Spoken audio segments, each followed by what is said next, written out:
Mother obviously was very upset about this whole thing today. Let's listen to what she had to say. And what about kids, Gary? I understand that kids were actually in the house during this incident. Right. This man, Rico Gray. Meanwhile, let's talk about Robert Champion's mother.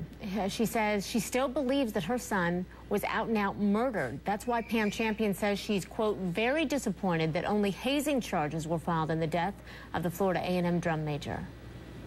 The parents say they want the Florida A&M marching band disbanded because they haven't done anything to safeguard students to this point, they say.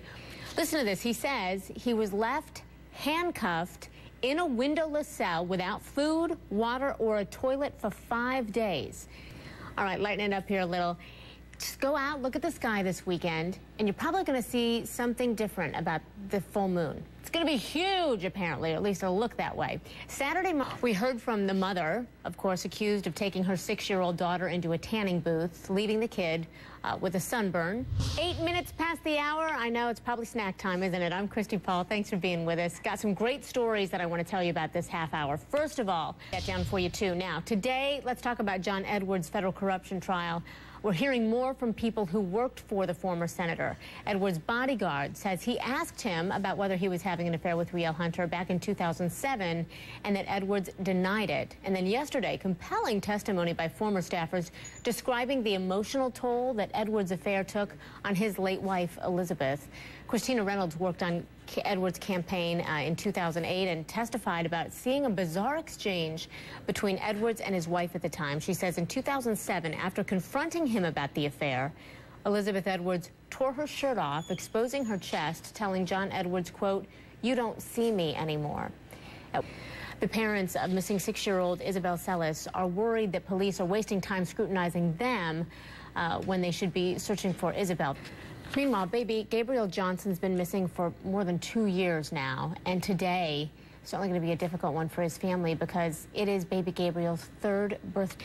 You know, we're finally hearing from the husband of the woman who was accused of taking her 6-year-old daughter into a tanning booth. Are you following that one?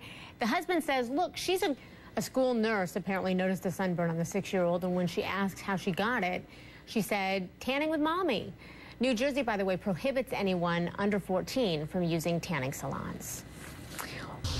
We are now learning a little bit more about what happened before Junior Seau's death. He reportedly canceled a photo shoot scheduled for Tuesday, claiming that he just didn't feel well. That's from the San Diego. Did brain trauma from years on the football field contribute to the apparent suicide of former NFL star Junior Seau?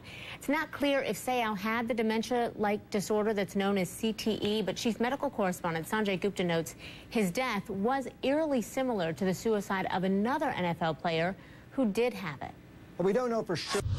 And, you know, today more than 100 former NFL players are suing the league. They say the NFL hid the dangers that big hits and concussions could pose.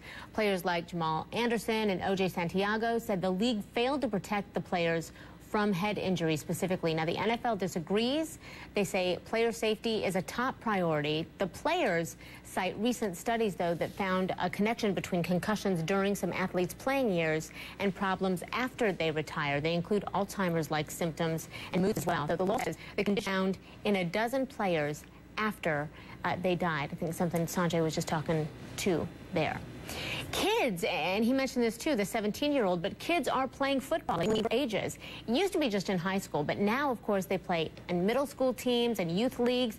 So the question is it safe? Well, tonight, Vinnie Politan looks into the dangers of youth football. Watch Special Report with Vinnie Politan. It's at 5 Eastern right here on HLN. Meanwhile, a father...